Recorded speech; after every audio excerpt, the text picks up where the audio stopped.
Como realizar uma reforma sem prejudicar em curto prazo esses estados? Veja, são dois assuntos imbricados um no outro, mas são dois assuntos distintos. O Brasil hoje tem uma carga tributária nominal muito alta para o tipo de serviços que o Estado devolve para a população. Então nós temos uma carga tributária de 36,5% do PIB e não devolvemos para a população que, na prática, a classe média paga dobrado para viver. Porque ela morre com imposto de renda na fonte, 27,5%, e paga plano de saúde, porque não acredita na saúde pública, paga mensalidade escolar, porque não acredita ou não tem acesso à escola pública, e crescentemente está onerada por segurança privada, porque está com medo e o Estado é impotente para enfrentar a escalada de violência. Então é muito justo que a gente compreenda isso. Agora, se a carga tributária nominal está alta, ela tem uma característica interna a ela, que é extremamente regressiva, ou seja, nós estamos cobrando muito mais de quem pode pagar menos e cobrando muito menos de quem pode pagar mais, porque se trata de um conflito político. E a hegemonia política brasileira, o povão só tem vez na eleição. Todas as instituições depois são hostis aos interesses populares e da classe média. Isso tem conserto no Brasil, mas repare bem o que eu estou falando. Hoje, sobre um assalariado de classe média, vamos lá, que pegue um salário de 7 mil para baixo, de 7 mil para baixo até o trabalhador, a carga tributária direta sobre esta renda é de 42%. E a carga tributária sobre os 5% mais ricos, que eu já mostrei para vocês, podem concentrar até a renda de 100 milhões de pessoas em 6 pessoas apenas, a carga tributária não excede a 7%. Então, aqui está a solução, embora tecnicamente está indicada a solução, embora politicamente exija um eleitor muito consciente. Por isso que eu estou dizendo que é preciso votar no cara e na ideia do cara, porque hoje as finanças públicas brasileiras estão colapsadas e eu volto a esse ponto no fim da resposta aqui. Então, o que eu estou propondo? Eu estou propondo que a gente diminua gradualmente as incidências sobre o consumo popular que a gente pode mapear. Por exemplo, um servente de pedreiro, uma massagista, uma manicure que usa o celular para marcar a ida para o trabalho, a consulta ou o atendimento de um cliente, paga 30% sobre a tarifa de telefone, sem saber. Um cidadão pobre que entra em casa depois de passar o dia pulando a catraca dos ônibus com a conivência do trocador para procurar emprego e volta humilhado para casa, quando ele liga a energia ou liga a televisão para ver a mala de dinheiro do Gedel, ex-ministro do Lula e ex-vice-presidente da Caixa Econômica da Dilma, ele paga 30% na conta de energia no consumo mínimo. Então é preciso atenuar essa carga tributária gradualmente. Por quê? Porque nós estamos num momento de maior colapso fiscal da história do Brasil e é mentira que nós possamos abrir mão de um centavo que seja. Mas gradualmente você pode ir fazendo pelo lado oposto 3 movimentos. Primeiro movimento, em linha com o mundo, impor ao Brasil, especialmente de forma progressiva, os grandões pagando mais, os pequenos pagando menos e os miúdos não pagando nada, um tributo sobre lucros e dividendos empresariais. Só o Brasil e a Letônia não cobram. Os bancos no Brasil não pagam tributo sobre lucro e dividendo. Vocês viram o absurdo. Isso atinge 0,03% da população brasileira, 0,03%. Mas são ultrapoderosos e dominam a mídia, fazem a propaganda, criam esses constrangimentos para que o povo brasileiro não compreenda seu próprio destino, suas próprias doenças e problemas. Segundo, eu proponho que a alíquota do imposto sobre herança seja de forma progressivamente aumentada de 4% para 20%. O Ceará hoje cobra 8%. Só para vocês terem uma ideia, e é o estado mais sólido financeiramente do país. Nós estamos investindo 11% da nossa receita corrente líquida. São Paulo não investe nem 2%, nem sequer 2% da receita corrente líquida. E o Ceará já está na crise, porque a gente vinha investindo 26%. Eu, governador, investia 37%. E temos 77 das 100 melhores escolas básicas do Brasil, pelo IDEB, temos a melhor rede pública de saúde por per capita do Brasil. Enfim, nós sabemos que em ambiente de pobreza e de dificuldade financeira, isso não fui eu que fiz, é uma equipe grande de pessoas, todo mundo tem coesão política, a gente briga, mas tem coesão do projeto, o Ceará tem um projeto que está sendo executado há 26, 30 anos, é o mesmo projeto, tanto faz A como B ganhar a eleição. Nós temos consenso entre nós cearenses de que o papel da oposição é fiscalizar o bem fazer, um projeto que nossa sociedade coesamente defende. Hoje em dia está no processo de negação, mas ainda assim estamos ganhando todas as eleições no Ceará nos últimos tantos anos que passaram. Não, volto a dizer, não mesmo, mas a turma com quem eu ando fazendo política lá no Brasil. E eu acredito que por uma transição nós deveríamos aceitar uma intervenção, uma distorção técnica, que é trazer de volta a CPMF com uma alíquota pequena de 0,38%, partilhada com os municípios e com os estados. 0,38% de alíquota com uma faixa de isenção até R$ 1.500 de transação em cheque, atinge apenas 20% do contribuinte brasileiro que transaciona em cheque.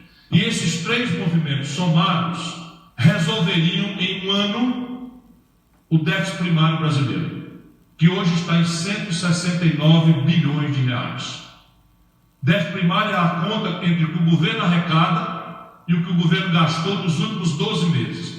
Com toda a amargura, perseguição de aposentado, ruptura de palavra empenhada em compromisso com o servidor público, despencou investimento a 0,3% do PIB, o menor volume da história. Com a depressão econômica que nós estamos vivendo, ainda assim o Brasil está com o maior rombo em conta pública da história.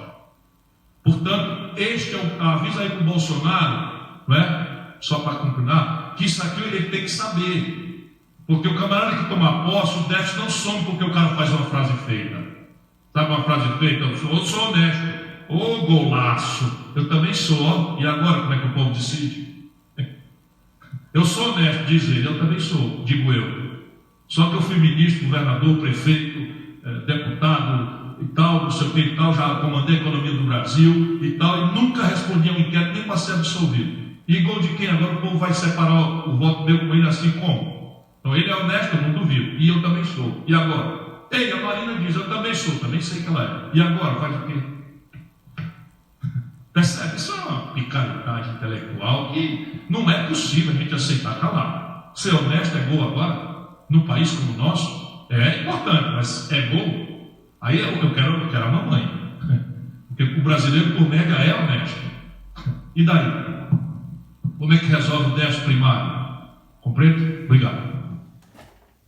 Eu sou Gabriel Soares, esse é o canal Fora do Ceará. Hoje a Globo divulgou, pessoal, o que ela nunca tinha divulgado antes, né? Sobre a concentração de renda no país e como é feita a cobrança do IR, né? É um passo significativo porque os meios de comunicações começam a se mover e entender a sua participação no caos que está acontecendo no país com a estagnação da economia e hoje a recessão técnica, né? Que um crescimento a menos de 1% é considerado uma recessão técnica. E aí a gente começa a ver os caras se mexer e começam a divulgar as planilhas, né, sobre como que é feito hoje, quem colabora de fato com o Brasil e quem explora, né?